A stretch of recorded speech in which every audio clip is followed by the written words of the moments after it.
The moonlight, even filtered through the blinds, always seemed to find its way to the ceiling above my bed, painting these faint, shifting patterns that I'd stare at for hours sometimes. Tonight was one of those nights. A quiet Friday, the kind that usually promised a relaxing weekend, but my mind felt anything but relaxed. Restless, scattered, and honestly just plain lonely. My husband, David, was on one of his long business trips. This one was a 2-month stint, and it had already been 3 weeks since I'd seen him off. The house felt so big and empty without him, the silence just amplifying his absence. I was drifting in that half-awake, half-asleep state when the softest creak from the door pulled me back to reality. I sat up a little, squinting into the dimness. There was a figure in the doorway, a vague silhouette against the faint light spilling in from the hallway. It took a second for my eyes to adjust, and then I recognized him. My son, Lucas. He's 19, a good kid, though sometimes a bit quiet. He stood there, his broad shoulders outlined by the light, looking uncertain. One hand gripped the doorframe, like it was the only thing keeping him upright. "Mom?"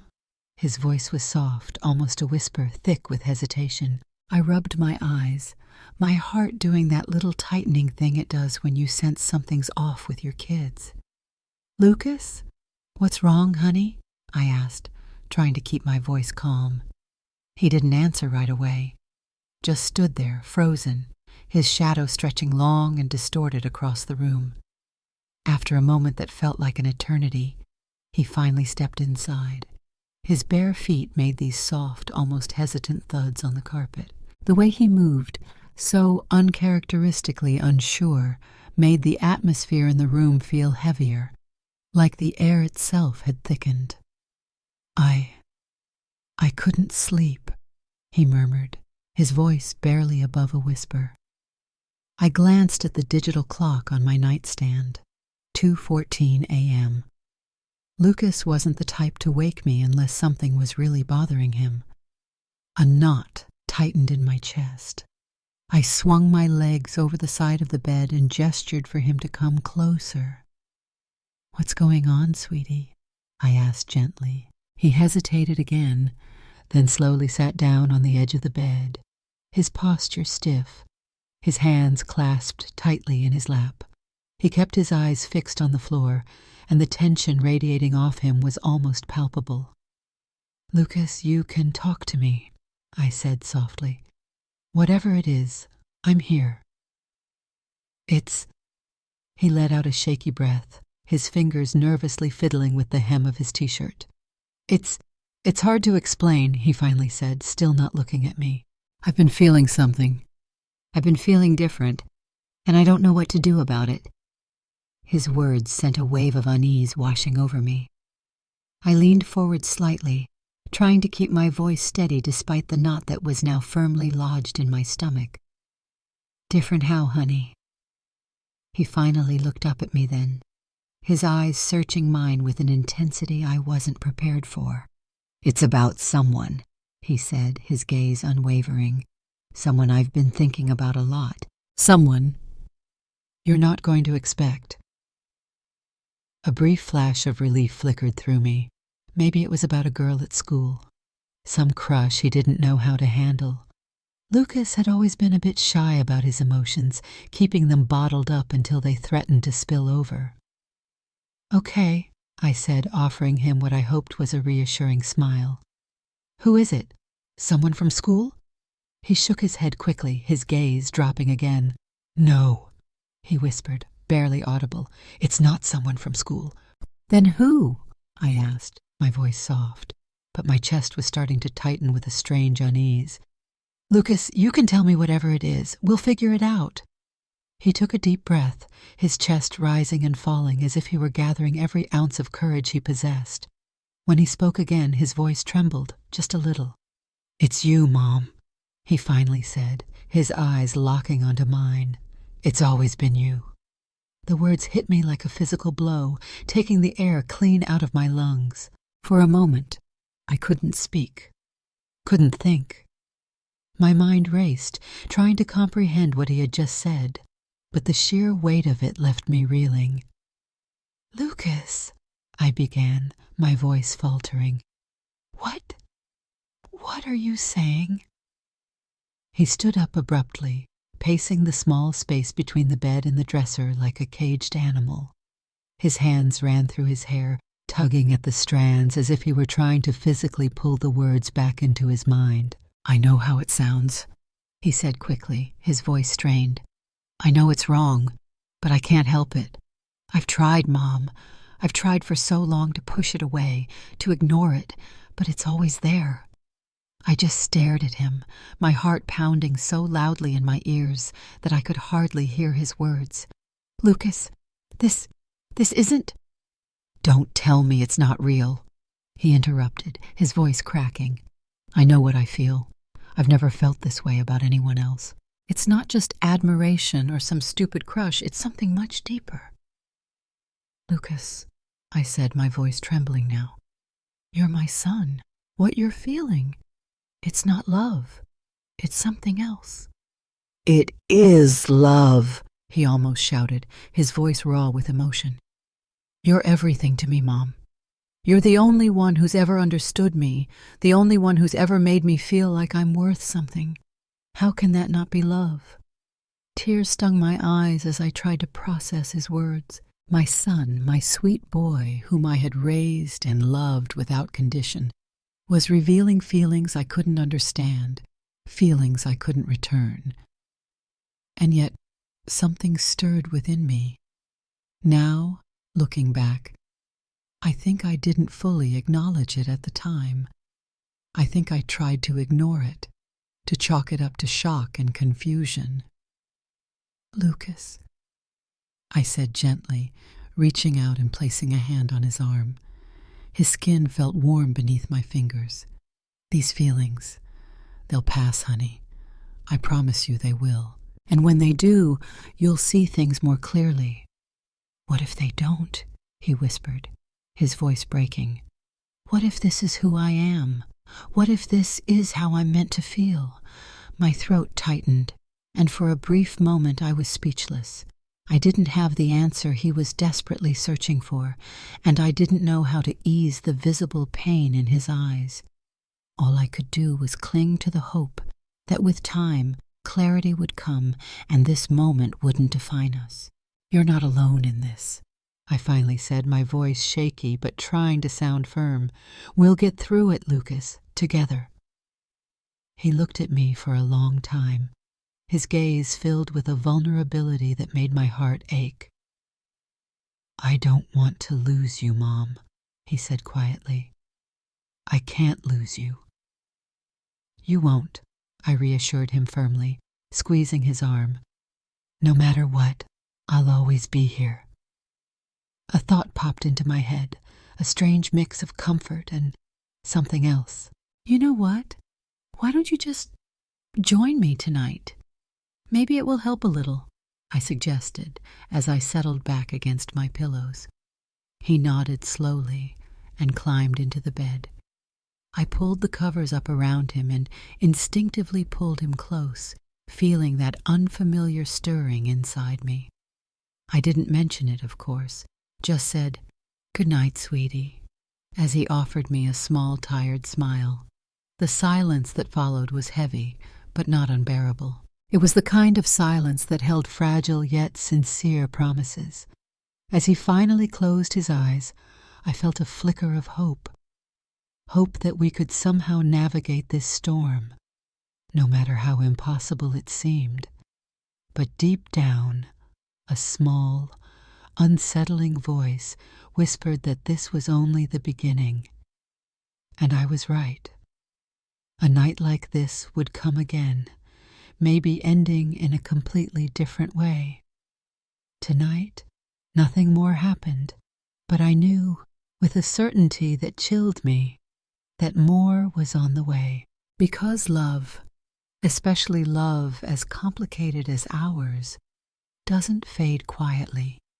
It demands to be reckoned with, and I had absolutely no idea what that reckoning would look like.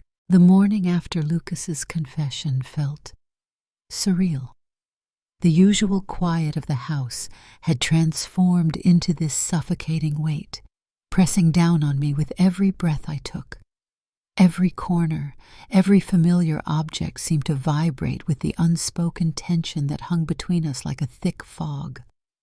I tried to keep myself busy, moving through the motions of my usual Saturday chores, hoping the routine would somehow anchor me back to normalcy. But my hands trembled as I folded the laundry, and my mind raced with a million questions I couldn't answer.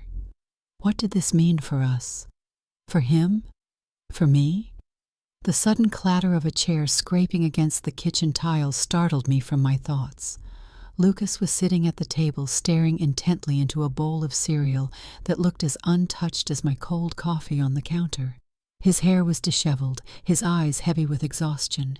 He hadn't slept, and neither had I. "Morning," I said cautiously, trying to break the heavy silence that had settled over the kitchen. He looked up at me, his expression unreadable. "Morning," he replied, his voice flat.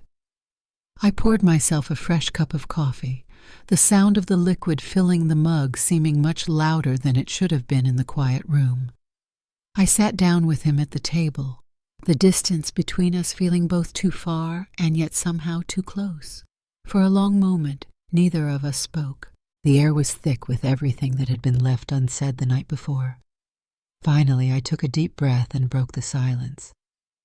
"Lucas, about last night, I meant what I said," he interrupted me, his voice surprisingly steady despite the turmoil I knew was still swirling within him. "I'm not going to pretend I didn't." I briefly closed my eyes, willing myself to stay calm. "I know you're being honest," I said softly, opening them again. "But Lucas, what you're feeling, it isn't something we can act on.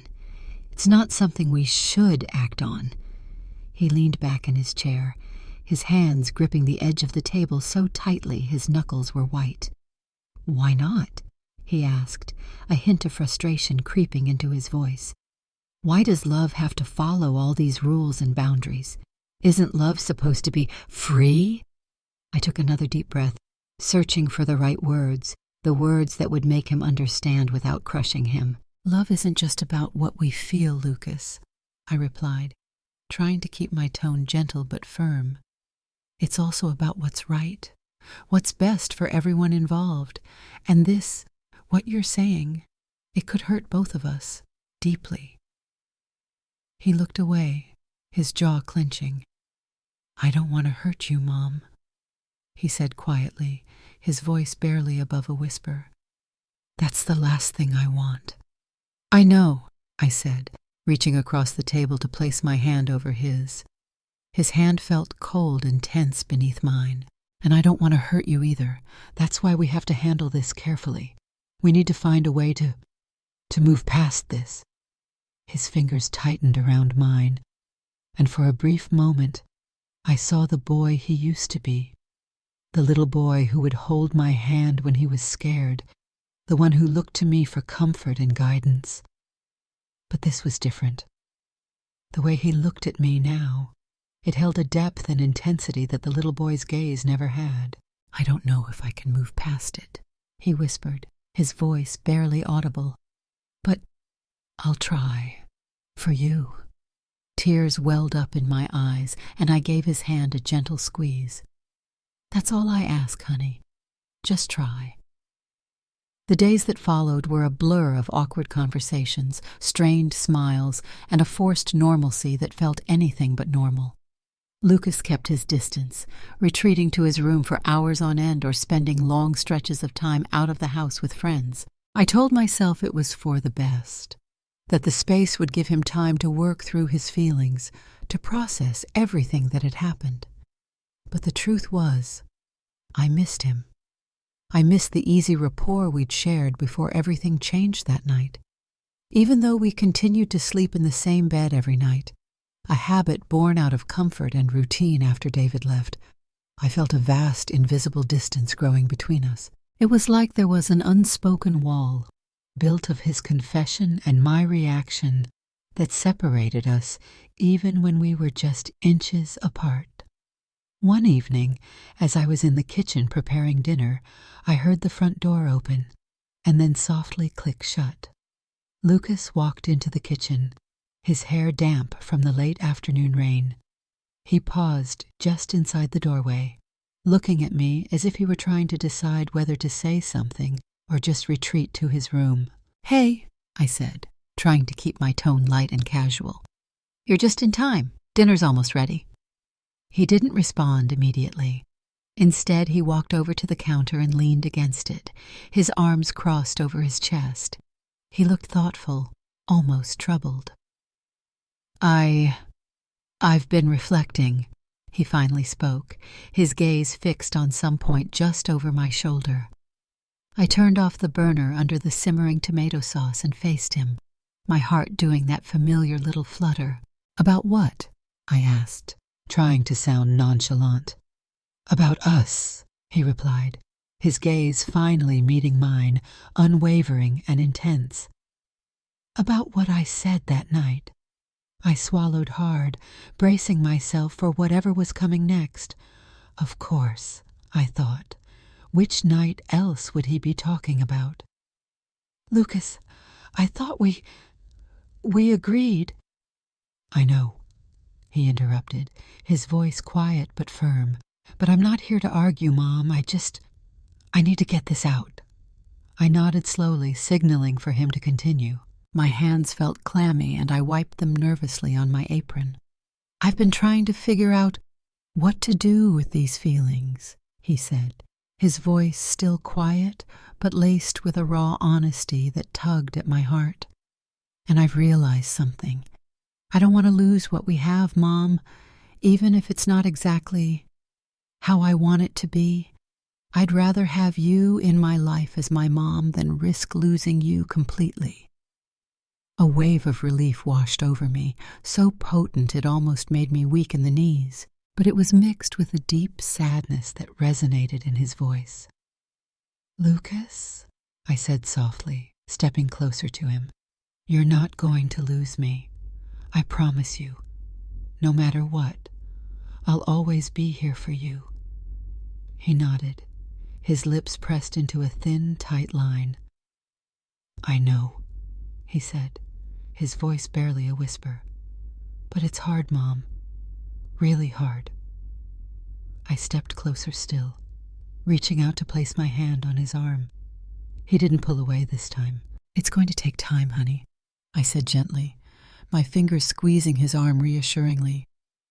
"But you're strong, Lucas, and I'll help you through this, in any way I can." His eyes met mine, and for a brief, fragile moment, the heavy tension that had been suffocating us seemed to lessen, just a little. "Thanks, Mom," he said, his voice soft, almost childlike. "That means a lot." We stood there in the kitchen, the only sound the gentle tapping of the rain against the windows. For the first time in days, I felt a flicker of hope, a sense that maybe, just maybe, we were going to be okay. But life, as it often does, has a way of complicating things when you least expect it. Just when I thought we had found some kind of fragile peace, something happened that threatened to undo everything, to shatter the delicate truce that Lucas and I had unknowingly established. The fragile truce that Lucas and I had established lasted for a while. He made a conscious effort to smile more, to laugh at my sometimes lame jokes, and to join me for meals like he used to.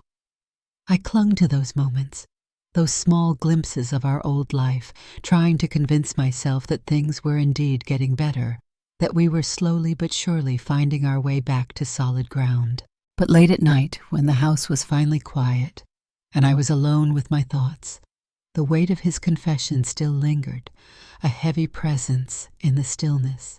One evening, after a particularly long and tiring day at work, I found Lucas in the living room.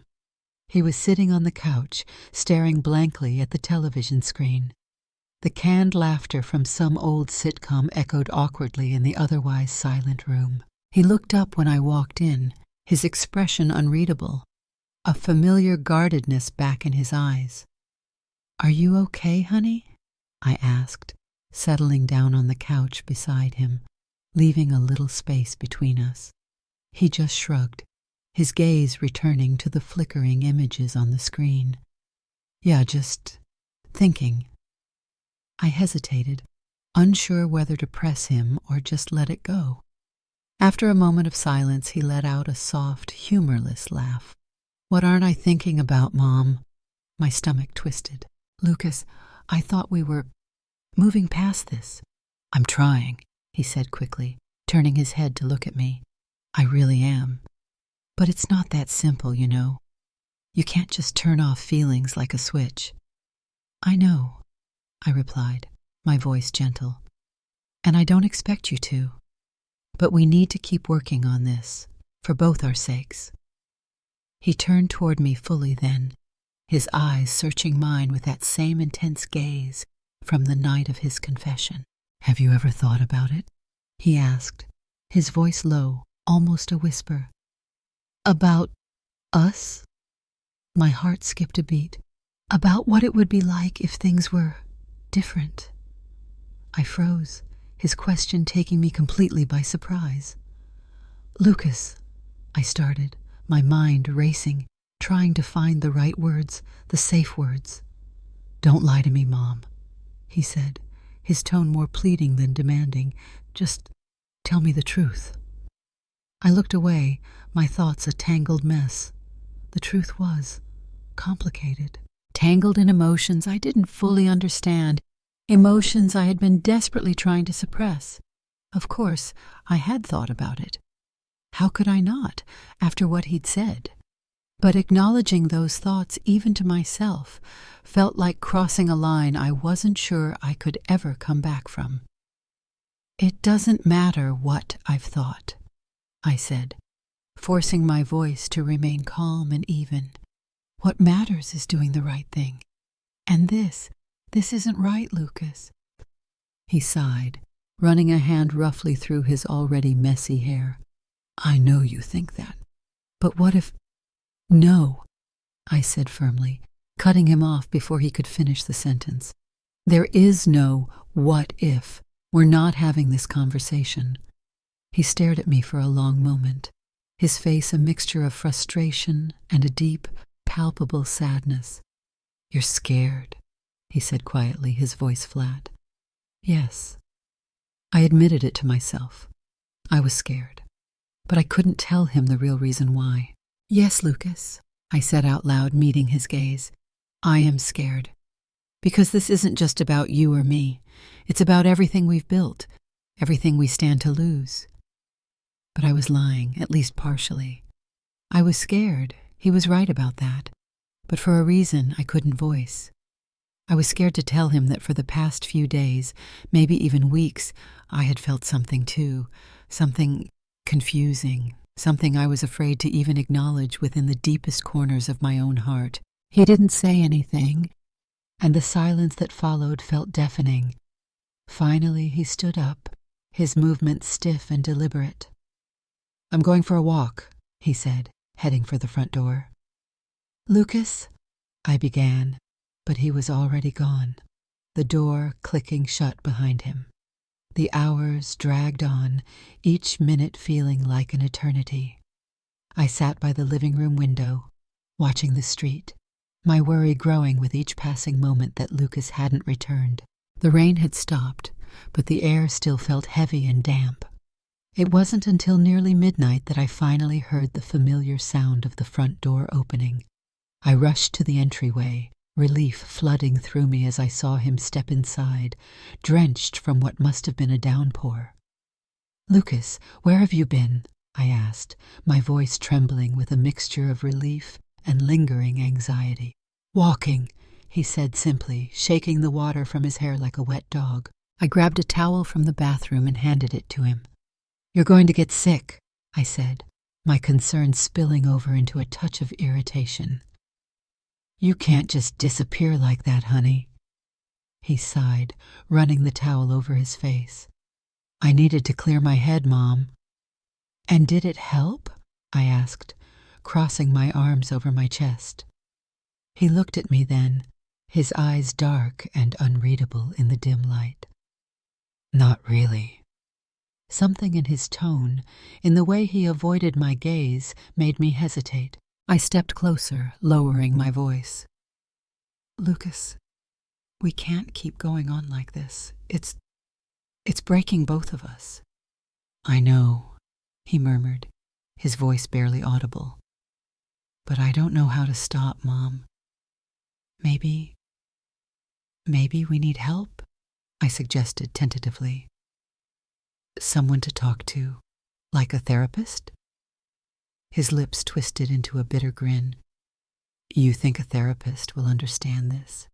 They might, I replied, though I wasn't entirely sure I believed it myself, or at least help us figure out what to do next. He shook his head, letting the wet towel fall to the ground. No one can fix this, Mom. No one can change how I feel. His words hung heavy and relentless in the air between us. I wanted to argue, to tell him he was wrong, that things could get better, that we could find a way through this. But deep down, a part of me knew he was right. And the hardest part, the part that gnawed at me with increasing intensity, was that I still hadn't confessed to him that I felt something too, that I was the one lying, trying desperately to push my own confusing feelings aside. I knew I needed to be honest, but the fear of what that honesty might unleash kept me silent, for now. The following days were filled with avoidance and uncomfortable, stilted conversations. Lucas tried to act as though everything was normal, but the tension between us was undeniable.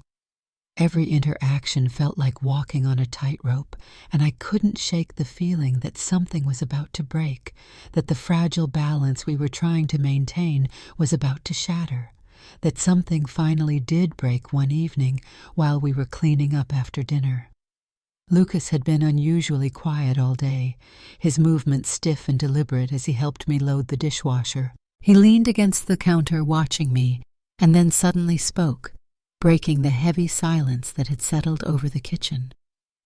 "Mom," he said, his voice trembling, just slightly. "I need to tell you something."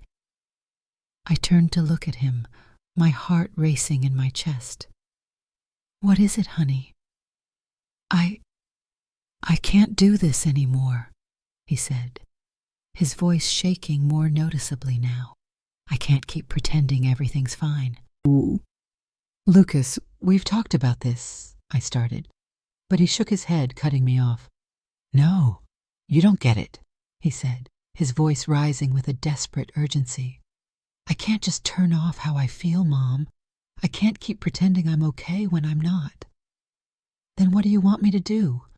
I asked, a wave of frustration welling up inside me. "What do you expect me to say?" "I don't know," he replied, his voice cracking. I need you to see me, Mom, to understand how much this is tearing me apart." "I do see you, Lucas," I said, my own voice trembling now. "I see you every day, and it breaks my heart to see you like this, but I don't know how to fix it." He took a step closer, his eyes locking onto mine with an intensity that made my breath catch in my throat. "You can't fix it," he said softly, his voice barely a whisper. "But maybe we don't have to." I stared at him, my mind spinning, trying to decipher the meaning behind his words. "Lucas, what are you saying?" He didn't respond verbally. Instead, he closed the small remaining distance between us, his hand reaching out and gently brushing against mine. A jolt, a spark, something electric shot through me, and the air between us felt thick, charged with an unspoken energy. But the moment, that charged connection, didn't last. I instinctively stepped back, breaking the physical contact. "No," I said firmly, my voice shaky. "We can't, Lucas. We can't." His face twisted in pain, every line etched with sorrow and longing.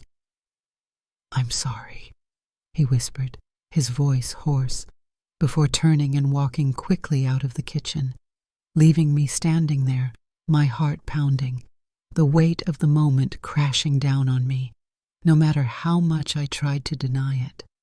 Something inside me had reacted to his touch, to his nearness, and that terrified me more than anything. I thought back to the nights we had shared recently, how he had been subtly touching my arm, my shoulder more often, and how, almost unconsciously, I had started to respond in kind. I think he noticed. And I think that's why he started this conversation, this dance we were both so desperately trying to avoid. But the days after that moment in the kitchen felt like navigating a violent storm, unpredictable and overwhelming. Lucas and I avoided each other more than ever. Whenever we did cross paths, the silence between us was louder and more suffocating than any words could have been. I told myself this space was what we both needed, that it would give us time to process everything. But the truth was that every time I saw him retreat to his room, every time I caught the lingering pain in his eyes, it tore at me, a constant, dull ache in my chest. I spent sleepless nights replaying the scene in my head, the way he looked at me, the weight of his words, and the terrifying realization of how my own heart had betrayed me in that fleeting moment of connection. It wasn't right. It wasn't. But denying the complex web of emotions that had somehow ensnared us only seemed to deepen the wound. One evening, as I sat in the living room with a book lying open in my lap, though I hadn't turned a page in what felt like an hour, Lucas came in. He hesitated at the doorway, unsure whether he was welcome, his posture guarded, his hair even messier than usual. This was the moment. I knew it. I just had to say something. Had to finally acknowledge the elephant in the room, the feelings that were threatening to consume us both. "Lucas," I said, my voice softer than I intended. He looked up, trying to keep his expression neutral, almost distant. "Hey," he replied, stepping further into the room but not sitting down. He started pacing slowly near the coffee table, his eyes fixed on the worn wooden surface. I wanted to talk," I said, glancing at him briefly before looking away again, feeling a flush creep up my neck. "I know things have been hard for both of us lately." He nodded, finally stopping his pacing and setting his gaze on me.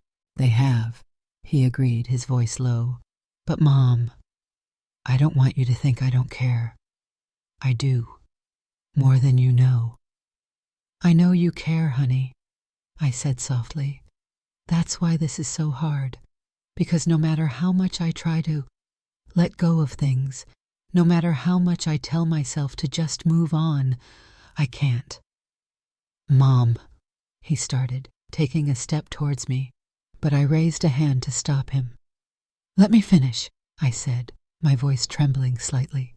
"I've spent so much time trying to figure out what's wrong with me, why I feel this way. But the more I think about it, the more I realize it's not wrong to feel love, is it? Even if it doesn't fit the rules, even if it scares people." I swallowed hard, my own words hitting me with a surprising force. "Love isn't wrong," I said carefully, meeting his gaze. "But sometimes acting on it is, especially when it could hurt the people we care about." He nodded slowly, as though he had expected that answer, but still needed to hear it from me. "I get that," he said softly. "I do, but what am I supposed to do with these feelings, Mom? Just bury them and pretend they aren't there?" "No," I finally responded, shaking my head. "No, you don't need to pretend. And I have something to confess as well." I took a deep breath, the words feeling heavy and difficult to push past my lips. "I'm sharing this to help you understand, maybe to help you channel your emotions into something that aids your growth, not something that holds you back." He slumped into the armchair across from me, his shoulders slumping, his gaze fixed on the floor. "That's easier said than done, Mom," he said, a hint of his old weariness returning. "But what do you have to confess?"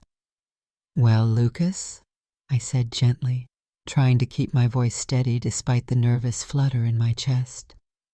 I think you might have already noticed it a little over the past few nights while we've been sleeping together.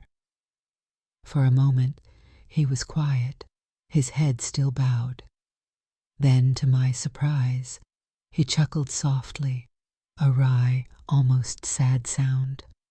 "Your touches?" he asked, finally looking up at me, a flicker of something unreadable in his eyes. "Of course I noticed, Mom, but I convinced myself you were just doing that to make me feel good. Honestly, though, they only left me feeling more confused. They brought me so close to what I desire, but still so far away." "You're not lost, Lucas," I said, leaning forward slightly. "You're just finding your way, and that's okay. It's part of growing up." He gazed at me, his eyes filled with a vulnerability that made my heart ache. "I don't want to lose you, Mom," he said again, his voice thick with emotion. "I can't lose you." "You won't, honey," I replied firmly, my voice stronger this time.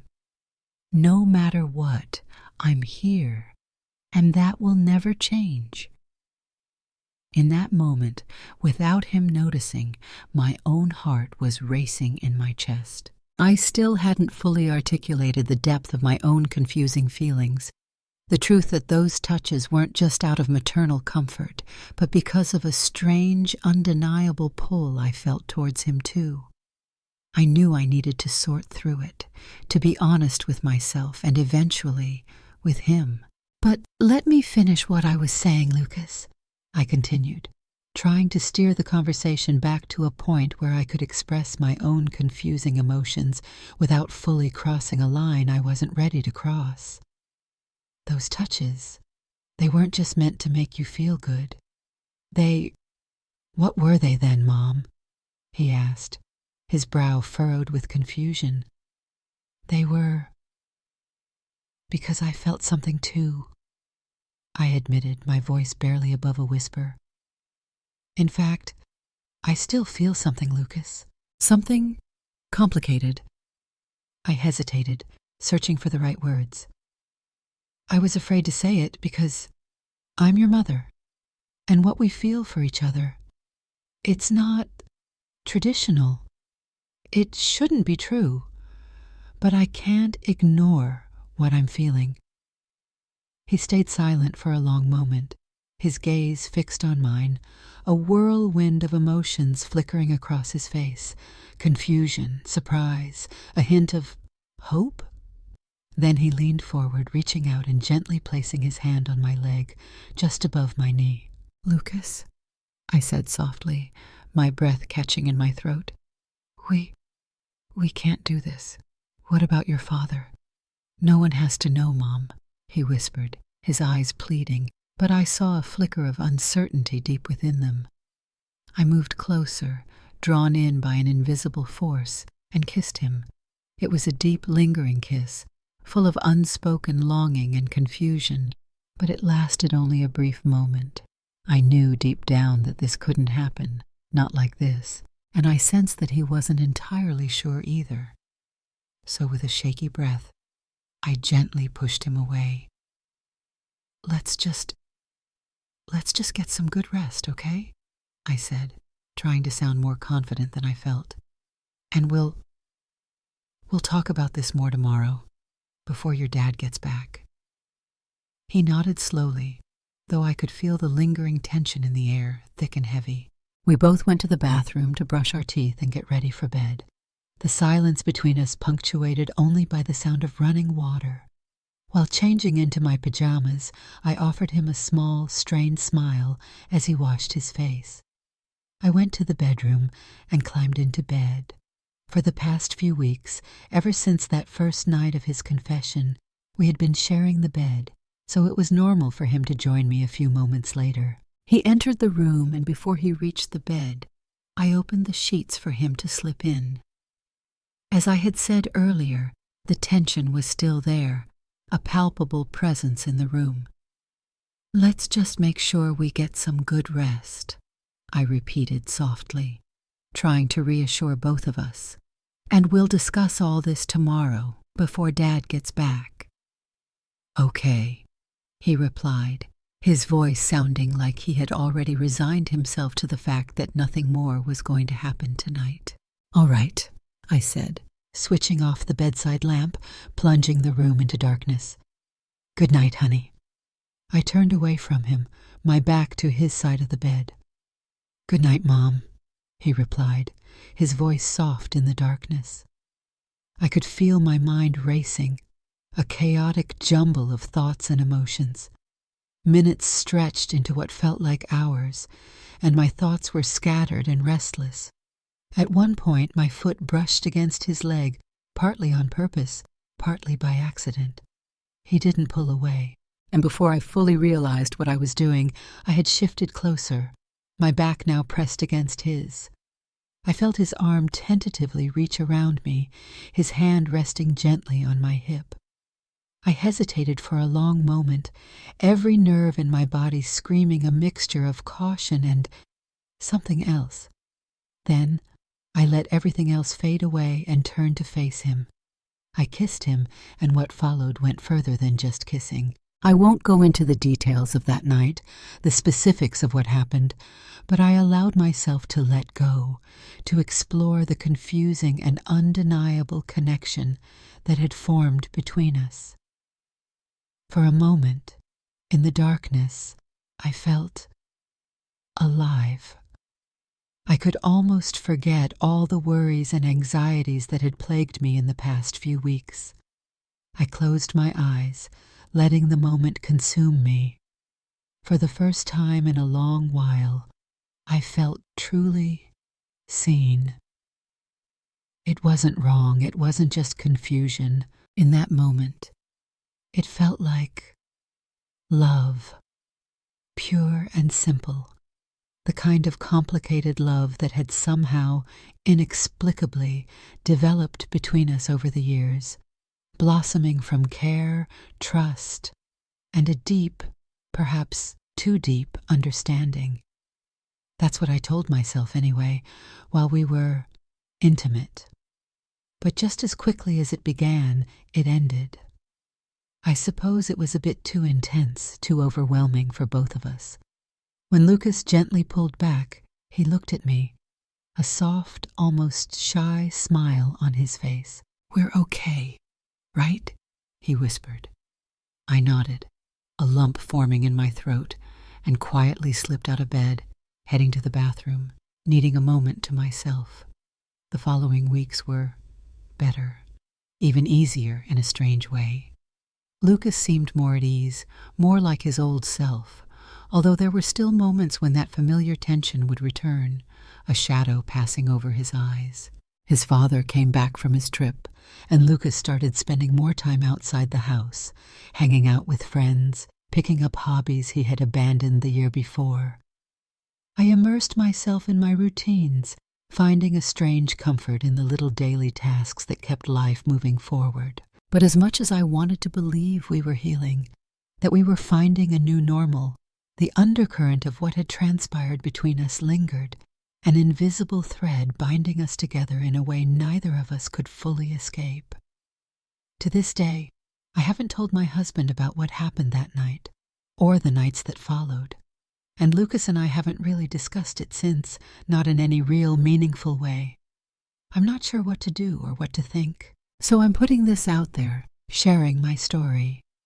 I'm curious to hear other people's opinions, to see if anyone else has ever experienced anything remotely like this. What happened is unbelievable. But I can't deny that it did, and I'm still trying to understand what it all means,